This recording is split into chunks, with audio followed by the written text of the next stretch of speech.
내 눈 주의 영광을 보래. 우리가 읽은 본문은 예수님께서 예루살렘을 입성하기 직전에 하나님의 나라에 대하여 교훈하시는 그런 비유의 말씀이죠.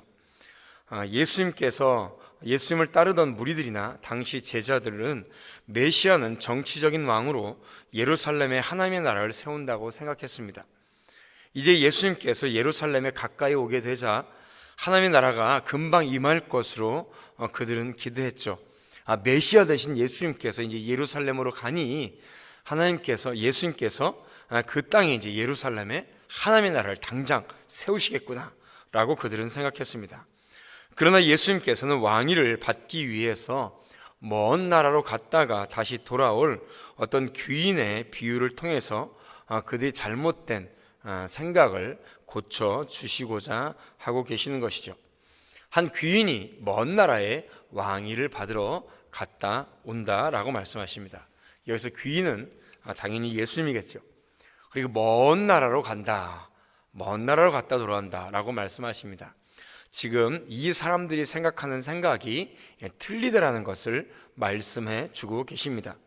예수님께서는 지금 오시는 중이 아니고 가시는 중이죠.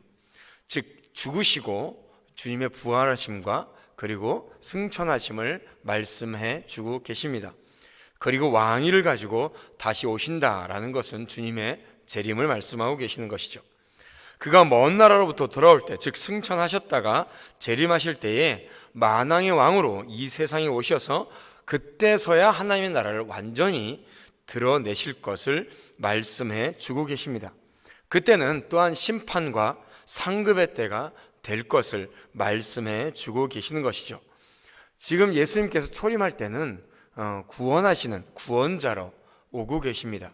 그러나 이제 하나님 주님께서 다시 재림하실 때는 심판의 때, 상급의 때가 되게 되시는 것이죠. 그러면서 주님께서 13절에 주인이 종들에게 10문화를 나눠주십니다. 각각 한 문화씩 나눠주죠. 그리고 자기가 돌아올 때까지 장사하고 있으라 라고 말씀해 주고 계십니다. 이것은 주인이 왕위를 받아 오기까지 결코 짧지 않은 오랜 시간이 걸린다는 것을 말씀해 주고 계십니다. 그리고 장사하고 있으라, 주인이 나눠준 것을 가지고 충성되이 일하고 있으라 라고 말씀하고 계십니다. 여기서 문화를 받은 종들은 예수님의 제자들을 말씀하고 있는 것이죠. 그 시대 속에서 예수님을 따랐던 제자들 뿐만 아니라 예수님을 구주로 영접한 모든 그리스도인들을 가리키는 말입니다. 예수님의 제자라고 스스로가 말하고 있는 사람들을 모두 주님께서는 가리키고 있는 것이죠. 따라서 본절에서 종들에게 주어진 문화는 개인의 재능을 나타내기보다는 모두에게 맡겨진 사명을 말씀하고 있습니다. 예수님의 제자라고, 주님을 믿는다라고 따르는 자들에게 모두에게 동일하게 맡겨진 복음의 사명을 말씀하고 계시죠. 이제 주인이 왕위를 받아서 돌아옵니다. 그리고 한 문화씩 주었던 종들을 모두 불러서 이제 결산을 하죠. 어떤 종은 한 문화를 가지고 10문화를 남겼다라고 말하고 있습니다. 또 두 번째 한 종은 한 문화를 가지고 5문화를 남겼다라고 주님께 이렇게 결산을 고백하고 있죠. 10문화를 남긴 종에게는 10골 권세를 다스릴 권세를 주셨고 5문화를 남긴 종에게는 5골을 다스릴 권세를 허락하셨습니다.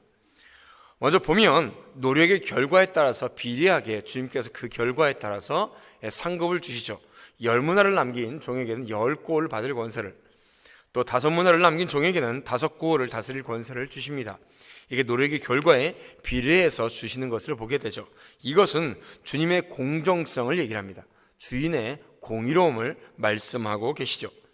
또 두 번째 종이 첫 번째 종보다 적은 이익을 남겼지만 주인은 두 번째 종을 절대로 책망하지 않고 있습니다. 그에게 동일하게 칭찬하고 있습니다. 자, 17절에 첫 번째 종에게는 착한 종이요 내가 지극히 작은 것에 충성하였으니 라고 말씀하십니다.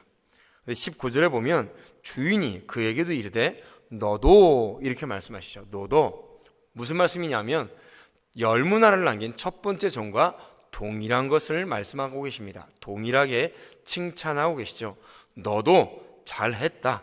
착하고 충성된 종아, 지극히 작은 것에 충성하였으니 잘하였다 라고 동일한 칭찬이 함축되어 있는 것입니다. 칭찬과 함께 그것에 합당한 보상을 하고 계시는 것이죠.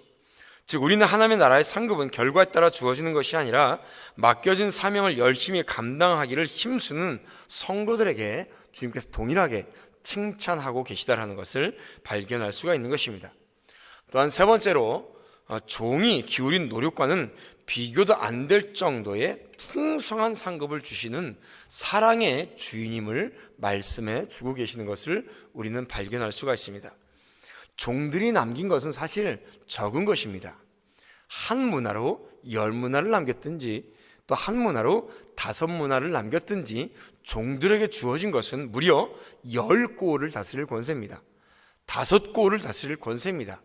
작은 것에 비해서 엄청난 것으로 주님께서는 충성됐다고 잘했다고 큰 상급을 주시죠. 이것은 우리가 남겨진 것에 비해서 주님께서는 큰 것으로 주시는 그 사랑의 주님이라는 것을 우리에게 말씀해 주고 계시는 것입니다. 이렇듯 주님께서는 우리에게 많은 것들로 부어주시려는 주님이시죠. 이제 마지막으로 세 번째 종이 이렇게 얘기합니다. 한 문화를 수건에 싸놨습니다. 당신이 나에게 이것을 맡겼으니 도로 가져가십시오.